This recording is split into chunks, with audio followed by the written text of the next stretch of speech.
Indonesia bahkan dunia sedang dilanda satu wabah, ditempa satu penyakit yang kita kenal dengan COVID-19, yaitu virus corona. Ada 3 golongan manusia. Manusia yang sempurna imannya, yang kurang iman, dan sama sekali tidak beriman.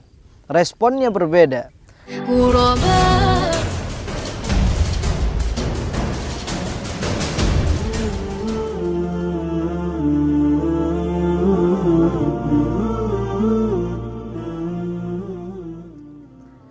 Assalamualaikum warahmatullahi wabarakatuh.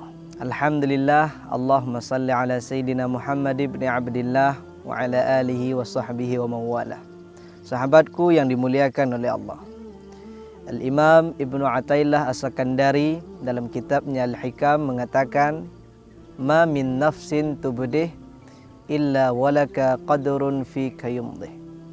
Tidak ada satupun nafas yang engkau keluarkan kecuali di hembusan nafas itu tercatat takdir Allah. Maka setiap gerak langkah kita, setiap detik waktu yang berjalan, di sana ada takdir Allah. Dan sekarang, saat ini, takdir yang tertulis di lauhnya Allah, takdir yang tertulis dalam bukunya Allah adalah Indonesia bahkan dunia sedang dilanda satu wabah, ditempa satu penyakit yang kita kenal dengan COVID-19, yaitu virus corona. Sahabatku yang dimuliakan oleh Allah, maka dalam hal ini berbeda orang, beda pula cara menyikapi masalah. Ada 3 golongan manusia. Manusia yang sempurna imannya, yang kurang iman, dan sama sekali tidak beriman. Responnya berbeda. Ada yang begitu gundah, ada yang begitu cemas, sangat takut terhadap kedatangan virus corona. Ada yang santai, khusyuk terhadap Allah. Dia tetap tunduk, dia tetap tenang beribadah kepada Allah. Maka kita ada di golongan yang mana? Maka ketika datang corona, harusnya kita bagaimana? Setiap adanya masalah, setiap ada takdir yang berjalan kepada kita, ada 2 cara menyikapi. Sayyidina Ali radhiyallahu an mengatakan, Wa in sabarta jaras alaikal maqadir wa anta ma'jur. Jika engkau bersabar terhadap suatu takdir, takdir itu tetap berlaku ke atasmu, tapi engkau mendapatkan pahala. Wa in jaza'ta, lalu jika engkau berontak terhadap takdir, menolak, tidak menerima takdir, jaras alaikal maqadir, takdir itu tak akan pernah berpindah darimu. Engkau akan tetap mendapatkan musibah, wa anta ma'zur, akan tetapi engkau mendapatkan dosa. Maka dari sini jelas, tergantung bagaimana kita menyikapi masalah itu. Tergantung bagaimana kita menyikapi takdir itu. Setiap yang berlaku, setiap yang menempa kita, caranya ada 2. Bersyukur, bersabar. Jika itu adalah satu kebaikan, maka bersyukur kepada Allah. Jika itu berbentuk musibah, apa salahnya kita bersabar kepada Allah? Innallaha idza ahabba qauman ibtalahum.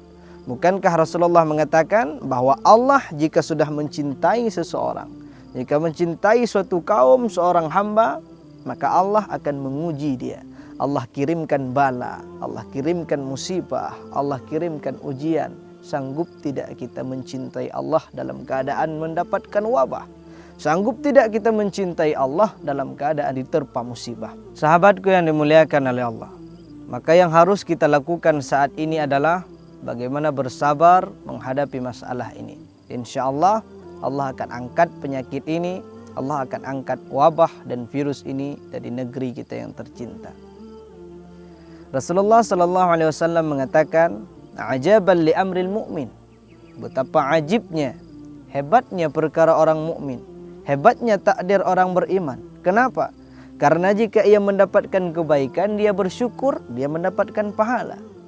Jika dia mendapatkan musibah, dia bersabar, dia pun mendapatkan pahala. Maka kuncinya 2, bersyukur, bersabar. Hebat orang ketika mendapatkan nikmat bisa bersyukur. Tapi lebih hebat lagi jika ketika dapat musibah, ia mampu bersabar. Dan yang lebih istimewa adalah ketika dia mendapatkan musibah, dia bersyukur mendapatkan suatu musibah tersebut. Saya pribadi termasuk orang yang bersyukur. Indonesia diterpa corona. Indonesia didatangi virus COVID-19. Kenapa? Karena kita lihat bagaimana efek positifnya. Banyak orang yang semakin dekat dengan Allah. Banyak orang yang kemudian tersadar bahwa hidup di dunia hanyalah sementara. Apa yang kita cari di dunia? Dimakan virus, diserang tentara Allah, kita hancur, kita punah, kita mati. Lalu mengapa mati-matian mengejar sesuatu yang tidak bisa dibawa mati? Akhirnya mereka yang tadinya lupa, sadar dan dekat kepada Allah. Namun pertanyaannya pada akhir adalah, jika memang corona ini tidak mampu mendekatkan kita kepada Allah, jika memang wabah ini tidak mampu mengantarkan kita kepada Allah, apakah kita harus menunggu bala tentara lain dikirim oleh Allah yang lebih mematikan dari COVID-19? Apakah kita menunggu? Apakah kita mengetuk pintu murka Allah? Apakah itu tidak cukup menjadi undangan, surat undangan agar kita datang kepada Allah? Maka saudaraku, dimanapun engkau berada, bersabarlah, terus berdoa, ikhtiar, lalu tawakal. InsyaAllah penyakit ini akan diangkat oleh Allah Subhanahu wa ta'ala. Sahabatku yang dimuliakan oleh Allah, pada akhirnya semoga dakwah singkat ini bermanfaat bagi saya pribadi dan kita semua sebagai pendengar. Billahi taufiq wal hidayah wal ridha wal inayah. Assalamualaikum warahmatullahi wabarakatuh.